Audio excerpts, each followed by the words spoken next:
तो ये द्वारका धाम जो है ये कैसे प्रकट हुआ? देखो, भगवान 4 युगों में आते हैं। वैसे तो भगवान हर समय आते हैं, हर समय प्रेजेंट रहते हैं। पेड़ के अंदर भी हैं, चींटी के अंदर भी हैं, हमारे अंदर भी हैं।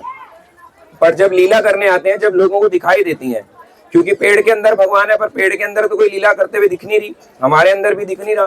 पर जब भगवान साक्षात लीला करने आते हैं तो भगवान 4 युगों में आते हैं। कृते यध्यायतो विष्णु, कृते का मतलब कृतयुग यानी सतयुग में भगवान ध्यान योग सिखाने आते हैं। कृते यत ध्यायतो विष्णु यानी सतयुग में भगवान को ध्यान योग से प्राप्त किया जाता है। सतयुग में भगवान का धाम कहलाया बद्रीनाथ। तो कृते यत ध्यायतो विष्णु त्रेतायाम यजते मखे, त्रेता युग में भगवान ने यज्ञ करवाया। जैसे विश्वामित्र मुनि थे, उन्होंने अलग अलग यज्ञ करे। यज्ञ को बचाने के लिए राम जी आए और भगवान राम लक्ष्मण ने मिलके विश्वामित्र के मुनि में आपने देखा कि जैसे उनके आश्रमों पे राक्षसों जो वध आया करते थे, सताया करते थे, उनका उन्होंने वध किया। तो त्रेता युग में जो था भगवान को यज्ञ करके प्रसन्न किया जाता था।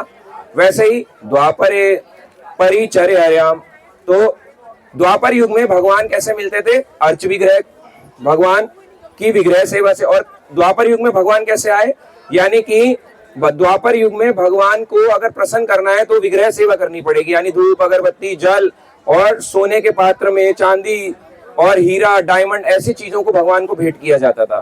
पर भगवान को अगर कलयुग में प्राप्त करना है तो कलयुग में कहा कलो तदहरि कीर्तनाद, तो भगवान को कलयुग में प्राप्त करने का एक ही साधन है और वो है हरिनाम संकीर्तन। और वो क्या है? हरे कृष्णा कृष्णा कृष्णा हरे हरे, हरे राम राम राम हरे हरे। 4 युगों में 4 धाम है। सतयुग का बद्रीनाथ, त्रेता युग में भगवान आए तो भगवान का धाम कहलाया रामेश्वरम। वैसे तो भगवान अयोध्या में भी रहे हैं, पर अगर भारत के 4 डायरेक्शन के हिसाब से देखें तो 4 धाम। तो द्वापर, उसके बाद त्रेता युग में आया रामेश्वरम धाम। द्वापर युग में कहलाया भगवान का ये द्वारकापुरी। तो यहाँ पे भगवान इस द्वारका धाम को द्वापर युग में आए। और कलयुग का जो धाम कहा गया वो है जगन्नाथपुरी धाम। तो ये 4 धाम है 4 डायरेक्शन में।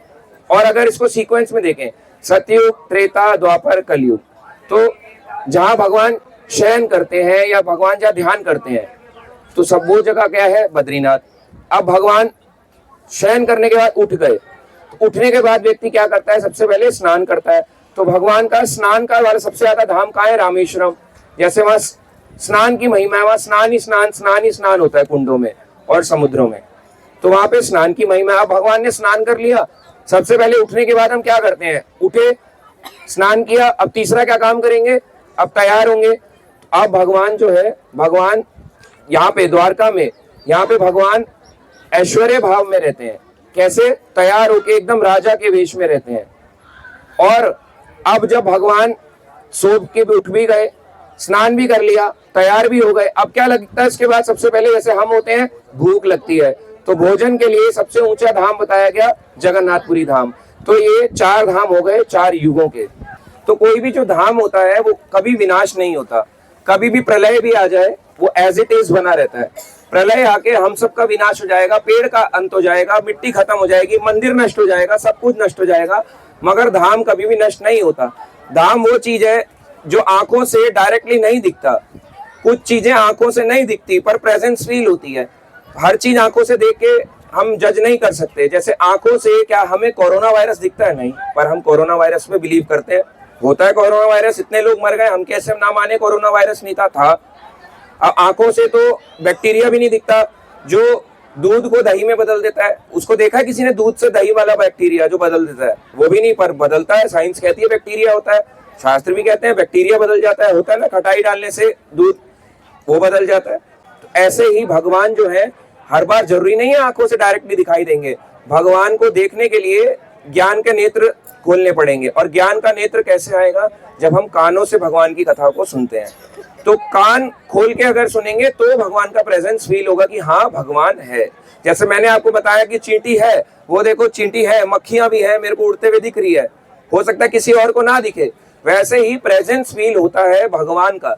जरूरी नहीं है हर चीज देख के ही ऑब्जर्व करी जाए, प्रेजेंस से भी फील होती है। क्योंकि अगर प्रेजेंस से भगवान भाव से नहीं समझ में आते उस हिसाब से तो किसी अंधे व्यक्ति को, ब्लाइंड पर्सन को तो कभी भगवान दिखेंगे ही नहीं, तो उसको कैसे बिलीव करेगा कि भगवान है या नहीं। इसका मतलब भगवान प्रेजेंस से फील होते हैं, भाव से फील होते हैं। तो आज भी भगवान का धाम में कहीं भी जाओ तो वहां पे एक भाव होता है।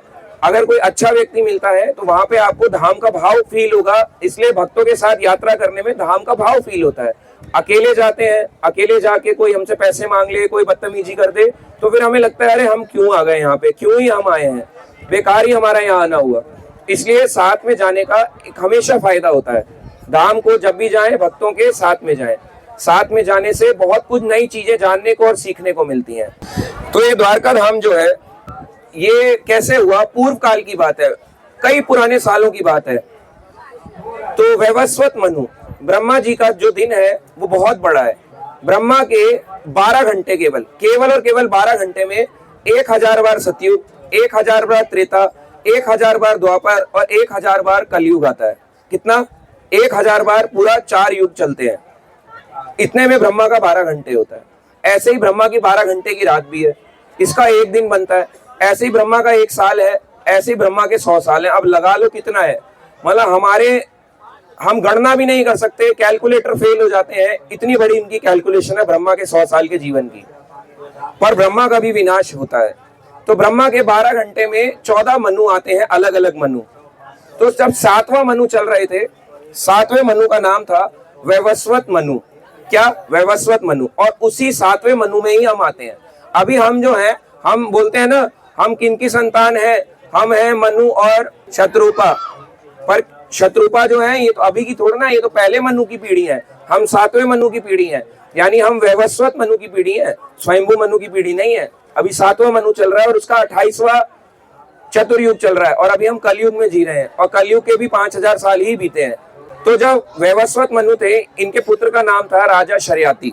तो शर्याति जो है वो एक चक्रवर्ती राजा थे, यानी चक्रवर्ती यानी इस पूरे पृथ्वी के राजा, और उन्होंने 10,000 वर्ष तक राज्य किया। तो उनके 3 पुत्र थे जिनका नाम था, पहले पुत्र का नाम उत्तान बर्ही, दूसरे का आनर्त, तीसरे का भूरिसेन। जब उनके 3 बच्चे हो गए, जैसे पिता होता है अपने बच्चों में प्रॉपर्टी का बांट देता है। अब जिसके पास सोचो जो धरती का मालिक हो, कंट्री भी नहीं, धरती का मालिक, क्योंकि धरती का राजा है, तो अब उसको धरती के राजा को 3 हिस्से का बांटने हैं। तो कैसे बांटे? उत्तान बर्ही को, पहले पुत्र को उन्होंने पूर्व दिशा दी, यानी ईस्ट डायरेक्शन दिया। ईस्ट डायरेक्शन पड़ता है गंगा सागर, ये वाला पार्ट दिया। भूरिसेन को उन्होंने दक्षिण दिशा दी। दूसरे पुत्र जो था भूरिसेन, उसको साउथ वाला पार्ट दे दिया। और तीसरा जो पुत्र था आनर्त, आनर्त को दे दिया पश्चिम देश। तो क्या क्या दिया? ईस्ट, साउथ और वेस्ट, ये सारे पार्ट चले गए और बाकी राज्य उसी के अंडर में था। अब ये 3 डायरेक्शन दे दी उसने। जब उसने कहा ये सारी पृथ्वी मेरी है, राजा जो शर्याति था, मनु का पुत्र, वैवस्वत मनु का, वो कहता था पता है ये सारी पृथ्वी मेरी है, मैं ही यहाँ का राजा हूँ।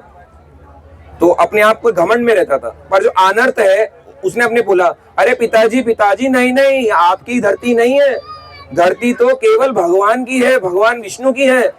बोले मेरे से बहस करता है, मुझे गुरु बन के उपदेश देता है, जा यहाँ से दूर भाग जा, और जितना मेरा राज्य है कहीं तू दिखाई मत दियो। अब सोचो सारा लैंड जो है, जब पूरी पृथ्वी ही उनके पिता की है तो कहाँ जाके रहेगा? कोई जगह बची? जब जगह ही नहीं बची, धरती में रहने की जगह ही नहीं बची, तो कहाँ रखेगा? पैर रखने की जगह नहीं बची। तो वो समुद्र तट पे चले गए और तपस्या करने लगे। 10,000 वर्ष तक उन्होंने कठोर तपस्या करी। कठोर तपस्या करने के बाद भगवान प्रकट हुए। भगवान आए, भगवान ने कहा वर मांगो। तो उन्होंने कहा, आनर्त बोला कि पिता ने मुझे राज्य से निकाल दिया, मैंने तो सिर्फ पिता को यही कहा था कि ये सारा संसार आपका है, उनका नहीं है। पर मेरे पिता क्रोधित हो गए, उनको पृथ्वी यानी अपने घर जायदाद इन सबसे प्यार हो गया। तो भगवान ने कहा संसार में कोई दूसरी धरती तो देखो है नहीं, सारी पृथ्वी तुम्हारे पिता राजा की है, और तुम ये भी नहीं चाहते कि मैं तुम्हारे पिता को मार डालूं, और तुम्हें भी अच्छे नहीं लगेगा कि तुम्हारे को तुम्हारे पिता की जमीन तुम्हारे पिता से जबरदस्ती लेके दे दी, क्योंकि वो अनर्थ को पसंद नहीं आएगा। अनर्थ नहीं, अनर्थ, अनर्थ। और अगर राजा से लेके दे दी तुम्हारे पिता से तो तुम्हें अच्छा नहीं लगेगा। तो क्या करूं? भगवान ने 100 योजन भूमि अपने वैकुंठ की ली, वैकुंठ का 100 योजन विस्तार करा। भगवान की कोई भी चीज ऐसे होती है जैसे 100 में से 100 निकालो तो भगवान 100 में से 100 ही बने रहते हैं।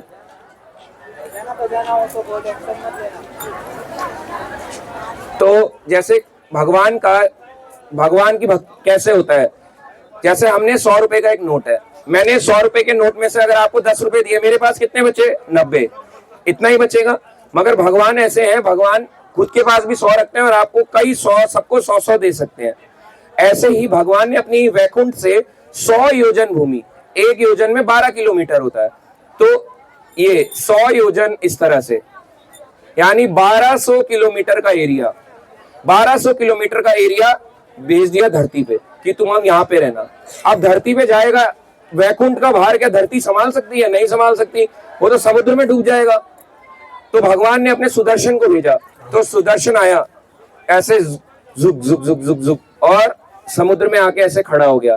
तो भगवान ने 100 योजन धरती यानी 1200 किलोमीटर का जो ये है, इस धरती को सुदर्शन पे रखवा दिया और तब वो अनर्थ को प्रदान कर दिया। और अनर्थ को जब ये मिला तो अनर्थ एकदम हर्षित होता है ना, कि एकदम हैरान हो जाना कि भगवान ने ये कैसे कर दिया।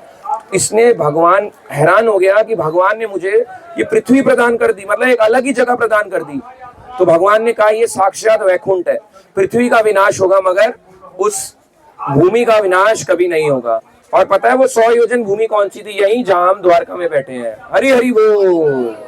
तो सोचो ये द्वारका किसी समय पे ये इस तरह से घिरा हुआ था समुद्र से कि ये 1200 किलोमीटर था, 1200 किलोमीटर यानी इतना बड़ा था, इतना बड़ा एरिया उनको प्रदान कर दिया अनर्थ को। आगे जाके उस देश का जहां पे अनर्थ राज्य चलाते थे, उस 100 योजन भूमि पे उस जगह का नाम पड़ा अनर्थ देश। अनर्थ देश, अनर्थ देश नहीं, अनर्थ देश। जैसे उत्तर प्रदेश, मध्य प्रदेश, आंध्र प्रदेश, वैसी अनर्थ देश, अनर्थ प्रदेश उसका नाम पड़ा, यानी अनर्थ का राज्य। आगे जाके उनका पुत्र हुआ रेवत नाम का। तो रेवत ने वहां पे कुश की घास बिछाई और उसको कुश नगरी बनाया, और इसलिए इसको मोक्ष का द्वार कहते हैं। जैसे पूजा में कुश, तिल, ये सब चीजें इस्तेमाल होती है। क्यों इस्तेमाल होती है कुश की घास? क्योंकि कुश की जो घास है, कुशा घास जिसे कहते हैं, वो भगवान वराह के बाल हैं, और जो तिल है वो भगवान वराह का पसीना है जो हिरण्याक्ष से लड़ते हुए उनका गिरा था। इसलिए उनका पसीना और उनके बाल का इस्तेमाल करते हैं। देखा जाए तो वही कुश की घास और वही तिल का हम इस्तेमाल करते हैं पूजा में भी। पर आजकल तिल को भी पेंट कर दिया जाता है और कुछ घास को भी, नकली घास को पेंट करके दे देते हैं।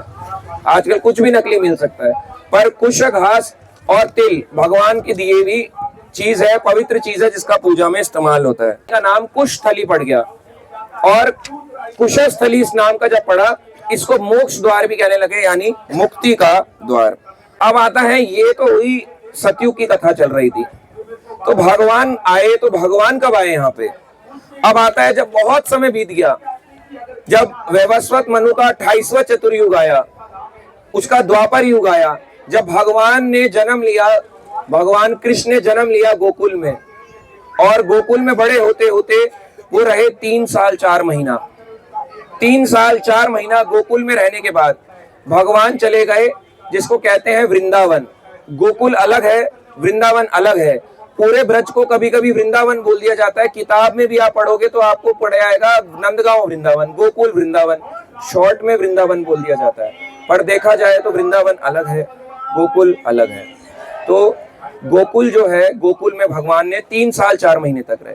अब 3 साल 4 महीने से लेके 6 साल 8 महीने तक भगवान चले गए छटक करा, छठी करा जिसको कहते हैं, छठी करा वृंदावन में आता है, जिसको छठी करा मार्ग कहते हैं। 6 साल 8 महीने तक, उसके बाद भगवान चले गए नंदगांव। तो 6 साल 8 महीने से लेके 10 साल 7 महीने तक, 6 साल 8 से 10 साल 7 भगवान कहाँ रहे? भगवान रहे नंदगांव में। तो जो होली लीला हुई है ना, वो नंदगांव में हुई है। नंदगांव के कुंवर कन्हैया जैसे को कहते हैं, तो वहां पे भगवान ने होली लीला करी। 10 साल 7 महीने के बाद 28 साल 4 महीने तक भगवान रहे मथुरा में, मथुराधीश के रूप में, और 28 साल 4 महीने से लेके 125 वर्ष तक भगवान रहे द्वारका में। तो कुल मिला के अगर एक आसान शब्दों में देखा जाए तो भगवान गोकुल, वृंदावन, नंदगांव करीब रहे हैं 11 साल, मोटा मोटा तौर पे। 18 साल मथुरा, 11 और 18 29, और बाकी के 96 साल रहे हैं 96 ईयर्स द्वारका में। सबसे ज्यादा भगवान ने जो लीला करी वो द्वारका में करी है। अब ये द्वारका नगरी कैसे बसी, इसके पीछे ये कथा है कि ये तो आनर्त देश के नाम से जाना जाता था। भगवान ने जब कंस का वध किया तो कंस के जो ससुर थे उनका नाम था जरासंध, मगध के राजा थे। अब वैसे तो आज के समय में किसी के दामाद को मार दो तो ससुर भी खुश हो जाएगा, पर उस हिसाब से देखा जाए तो जो जरासंध थे उनको बड़ी निराशा हुई कि मेरा जो दामाद है उसका वध कर दिया कृष्ण ने, अपने ही मामा को मार डाला। कह रहे अब मैं कृष्ण बलराम को छोड़ूंगा नहीं, मारने के लिए दौड़ पड़ा, अपनी सेना को लिया और सेना को लेके मथुरा के बाहर पहुंच गया युद्ध करने। ए ग्वाले भारा, मुझसे युद्ध कर, चैलेंज कर दिया सारे यदुवंशियों को। यदुवंशियों ने आक्रमण करा, जरासंध ने आक्रमण करा, एक भीषण युद्ध चला, बहुत कई दिनों तक ये भीषण युद्ध चला। कई यादव लोगों ने सारे मगध के जितने भी सैनिक थे उनको मारना शुरू कर दिया। मगध के जितने वो थे सैनिक थे एक एक करके मरने लगे। जरासंध कृष्ण से युद्ध करने लगा, तो कृष्ण से युद्ध करते करते भगवान ने और कृष्ण ने और बलराम ने जरासंध की सारी सेना को मार डाला। उसमें करीब लाखों करोड़ों की सेना थी। आप सोचो, भगवान कृष्ण बलराम ने सबको मारा और एक खून की नदी बहने लगी मथुरा के वहां से।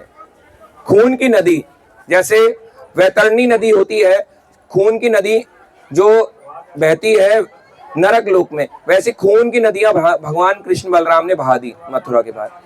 अब जरासंध लौट गया। ऐसे ही 16 बार आक्रमण किया, कुल मिला के 17 बार हमला किया उसने मथुरा पे कि मैं कृष्ण बलराम को मार डालूंगा, और 17 बार हराया।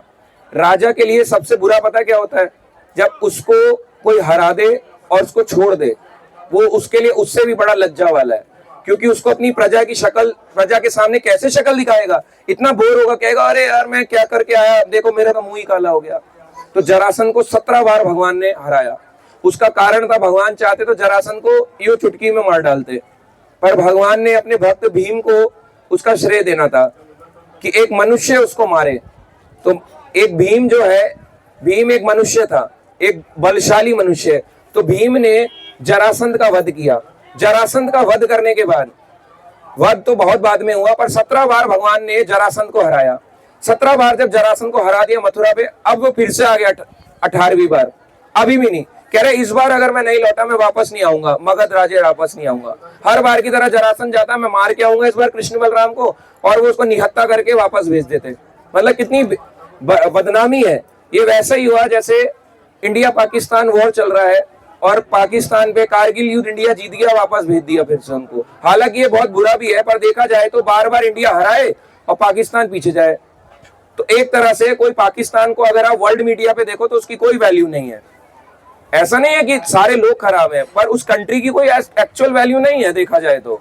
क्यों नहीं है? इसी कारण से तो कि बार बार आते हैं, बार बार घुसपैठ करते हैं और मार गिराए भी जाते हैं। ऑब्वियसली नुकसान तो दोनों देश का ही होता है एक युद्ध में। इसी प्रकार से यदुवंशियों ने 17 बार हराया, 18वीं बार फिर से आया जरासंध, फिर से घेर लिया।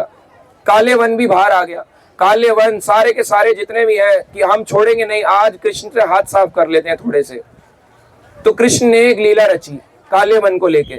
अब काले वन को वरदान प्राप्त था, उसको भगवान नहीं मार सकते, तो काले वन पीछे पीछे भागा। कृष्ण कहाँ भाग रहा है?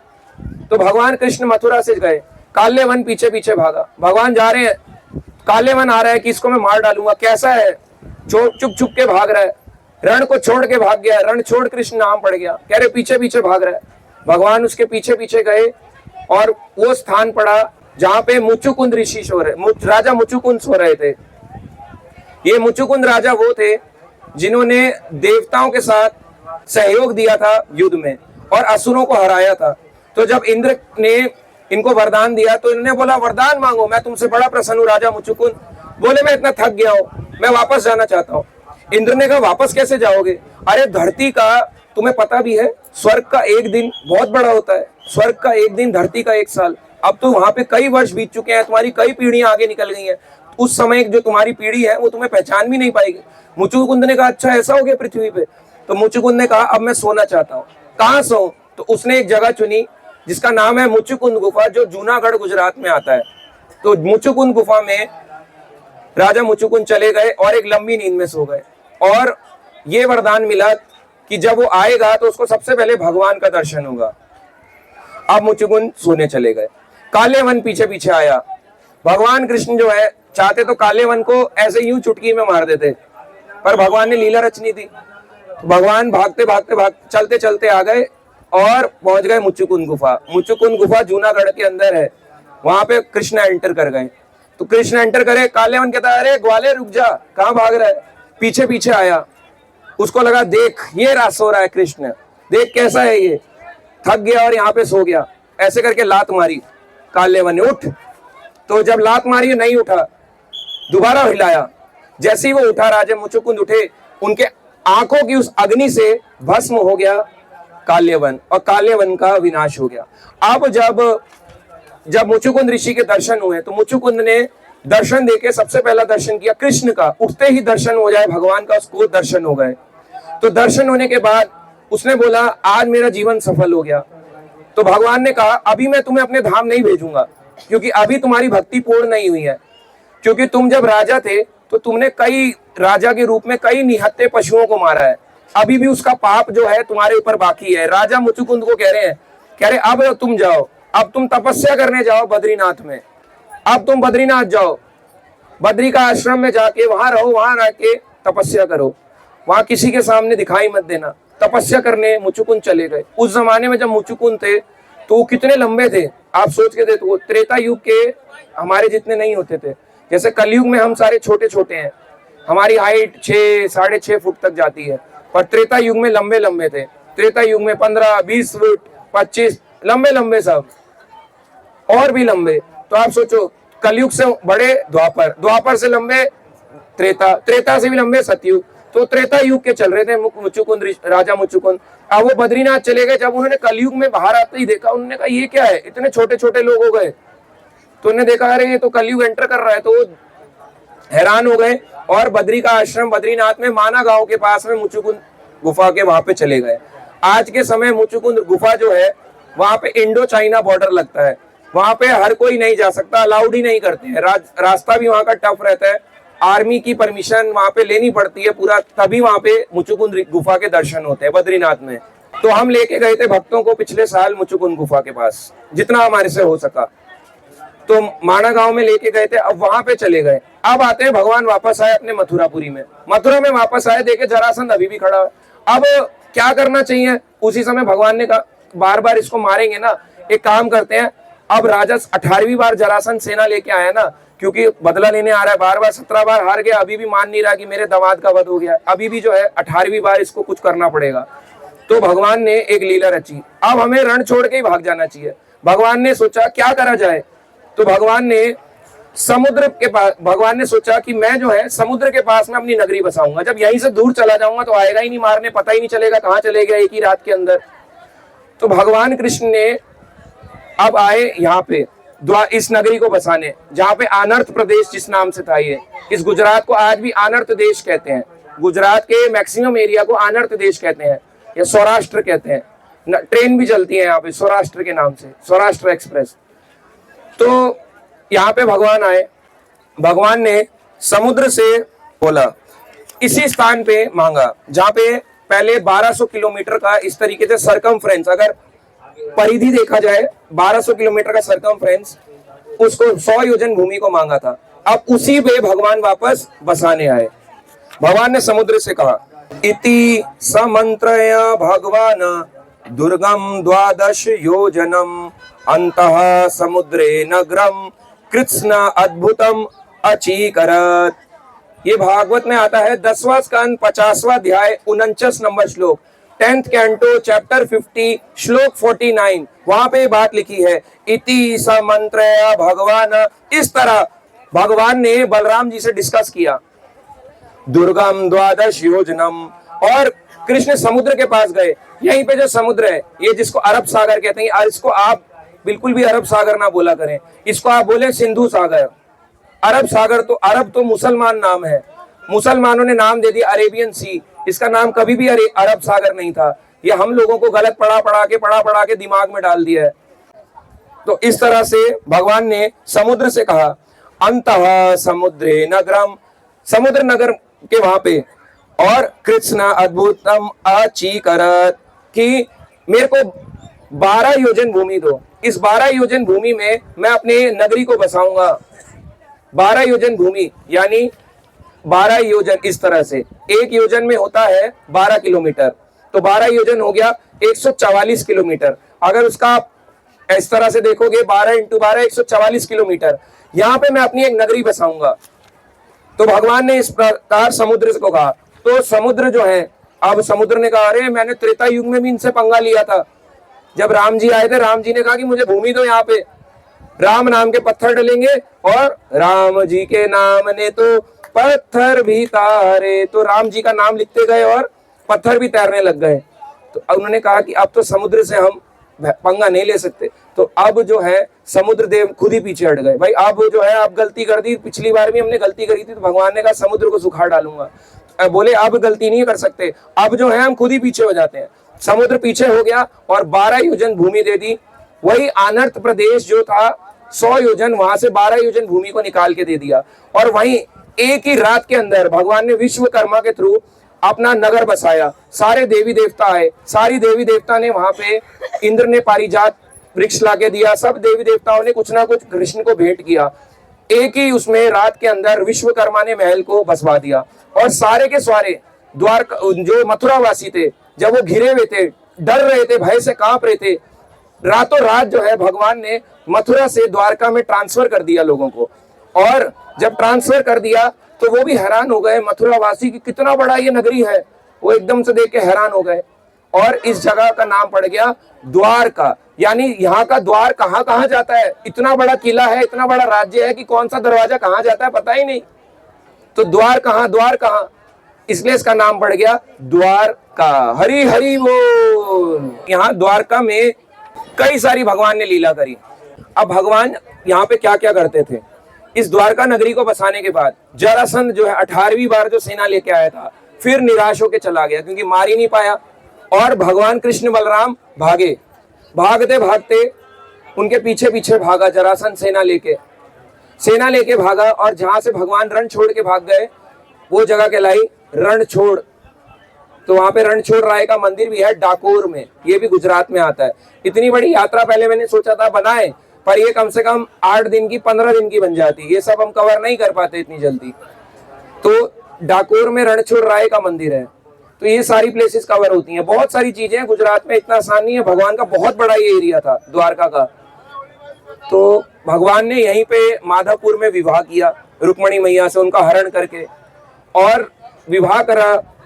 यहाँ पे उन्होंने जामवन गुफा में जामवती जी से विवाह किया, और सत्रजीत को समंतक मणि का जो उसका था उसका घमंड चूर चूर किया और सत्यभामा को प्राप्त किया।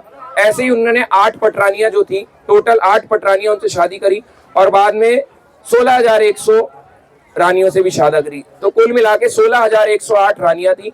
और भगवान का जो घर था उसको कहते हैं बेट द्वारका। और ये जो है भगवान का ऑफिस है जिसको हम कहते हैं गोमती द्वारका।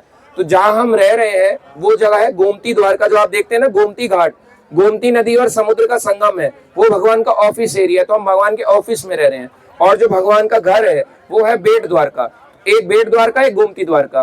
पर आज के समय में जो है, जो इसको ओरिजिनल द्वारका, वैसे तो सब कुछ ही ओरिजिनल है देखा जाए तो, कुछ भी वो नहीं है, पर जो भगवान का घर है, घर की ज्यादा इंपॉर्टेंस होती है, इसलिए वो भगवान के घर की ज्यादा महिमा है, क्योंकि वो भगवान का घर था बेट द्वारका। बाकी जितना भी एरिया था, जब भगवान ने सोमनाथ में मूसल लीला रची तो सब कुछ डुबा दिया था, केवल बेट द्वारका ही जो आइलैंड है वो बचा था, बाकी सारा नगर डूब गया था। कोई सबसे पहले अगर मान लो आपको बचाना हो, क्या बचाओगे, ऑफिस बचाओगे या घर बचाओगे? घर बचाएंगे, तो भगवान ने ऑफिस डुबा दिया, घर बचा दिया। बाद में इस मंदिर का निर्माण किया गया इस तरह। वैसे जो मंदिर का निर्माण है एक कई जगहों पे आता है कि ये भगवान कृष्ण के पड़पोते वज्रनाभ जी ने किया था, और तब से कई बार जैसे होता है आक्रमण होते हैं, फिर इसको दोबारा से इसका रिकंस्ट्रक्शन भी, रिपेयरिंग, ये सब बार बार किया गया। तो ये इस तरह से भगवान ने द्वारका नगरी को बसा दिया। अब द्वारका नगरी में बसने के बाद कृष्ण और रुक्मणी का मंदिर, जैसे आप देखते हो द्वारकाधीश में, यहाँ पे गोमती द्वारका में स्पेशली, अभी हमें गोमती द्वारका में, बेट द्वारका आइलैंड है, ये आइलैंड नहीं है, ठीक है। गोमती द्वारका में जो है यहाँ पे कैसे कृष्ण और रुक्मणी अलग अलग हो गए। तो एक बार दुर्वासा मुनि यहाँ आ रहे थे। दुर्वासा मुनि जब यहाँ आ रहे थे तो स्वागत करने के लिए राजा रानी उठ गए, ब्राह्मणों का स्वागत करने के लिए, अतिथि का स्वागत करने के लिए। तो रथ पे आ रहे थे। तो जब रथ पे आ रहे थे, दुर्वासा मुनि ने रुक्मणी और कृष्ण को उनको कहा कि अब आप मेरा रथ खींच के ले जाओ। जब आप मेरे स्वागत करने आए गए हो, घोड़ों को हटाया कि रथ खींच के ले जाओ। खींचते खींचते खींचते खींचते कृष्ण और रुक्मणी लेके आ रहे हैं। अब रुक्मणी मैया अब क्योंकि लीला कर रही हैं, थक गई। उन्होंने कहा मुझे प्यास लग रही है। तो भगवान कृष्ण ने प्यास लग रही है तो भगवान कृष्ण ने अपने अंगूठे से, जैसे वामन भगवान ने अपने चरण ऐसे करके उठाया, तीसरा चरण, और अंगूठा मारा विरजा नदी पे, और वही विरजा नदी गंगा नदी कहलाती है। तो वैसे ही भगवान ने अपने चरण से गंगा प्रकट कर दी, यहाँ पे कुंड प्रकट कर दिया। और वो जगह आती है टूपनी गांव में, चरण गंगा, जहां हम कल जाने वाले थे। तो वही एक कुंड है छोटा सा, आज के समय में बहुत कम लोग जाते हैं। और दुर्वासा मुनि ने रुक्मणी को श्राप दिया। जब ये पता चला, रुक्मणी मैया ने, क्योंकि इस चरण गंगा जो प्रकट करा था भगवान ने, इसका पान करा। रुक्मणी मैया ने ऐसे पानी पीने लगी। दुर्वासा ने कहा अच्छा, मेरे से बिना पूछे तुमने पानी पी लिया। क्रोधित हो गए, तपोबल इकट्ठा करते थे, क्रोध करके श्राप देते थे। उन्होंने श्राप दे दिया, बोले तुम और कृष्ण जो है 12 साल तक जो है वियोग में रहोगे, एक साथ नहीं रहोगे। तो रुक्मणी मैया को अलग कर दिया कृष्ण से। तो वैसे देखा जाए तो भगवान का घर है बेट द्वारका। हम लोग कहते हैं द्वारका द्वारकाधीश है, तो ऑफिस था, ऑफिस से भी अलग कर दिया, घर से भी अलग कर दिया। तो रुक्मणी मैया का इसलिए मंदिर जो है यहाँ पे अलग है। कल बेट द्वारका भी गए, आपने देखा वहां पे रुक्मणी है? नहीं है वहां पे भी रुक्मणी। क्यों नहीं है? हर जगह रुक्मणी होती है, वहां क्यों नहीं है? जो ये लीला रची थी दुर्वासा मुनि ने, जो श्राप दिया, इस कारण से ना तो आप देखोगे बेट द्वारका में वहां पे रुक्मणी है, ना इधर आपको। वैसे है मंदिर, ऐसा मत सोचो नहीं है, वो बाद में स्थापित किया गया। पर वैसे ही द्वारका के यहाँ द्वारकाधीश गोमती द्वारका में भी नहीं है, बेट द्वारका में भी कृष्ण के साथ रुक्मणी नहीं है। इसी कारण से यहाँ पे दुर्वासा ने श्राप दिया और कहा क्योंकि तुमने यहाँ पानी पिया है तो वियोग होगा, और दूसरा इस पूरे नगरी में जो होगा हमेशा खारा पानी रहेगा। तो आप देखो यहाँ पे जितना भी एरिया है, मोस्टली एरिया यहाँ पे खारा पानी ही है, मगर वो जो कुंड है चरण गंगा का, वहां पे अब भी गंगा जैसा मीठा पानी ही निकलता है। और ऐसे ही यहाँ पे हम कल जाएंगे अपना, जहां हमारा होटल है वहां पे एक तरफ पार करके, उसका नाम है पंचनद तीर्थ, 5 पांडवों का कुंड भी कहते हैं उसको। तो वहां पे आप देखोगे मीठा जल है, समुद्र नीचे समुद्र बह रहा है, गोमती और समुद्र का संगम है, मीठा जल कैसे आ रहा है? तो यही तो भगवान की लीला है। देखो कैसे कैसे भगवान कहीं से भी कुछ भी प्रकट कर सकते हैं। तो ये था द्वारका के कैसे इसका प्राकट्य हुआ।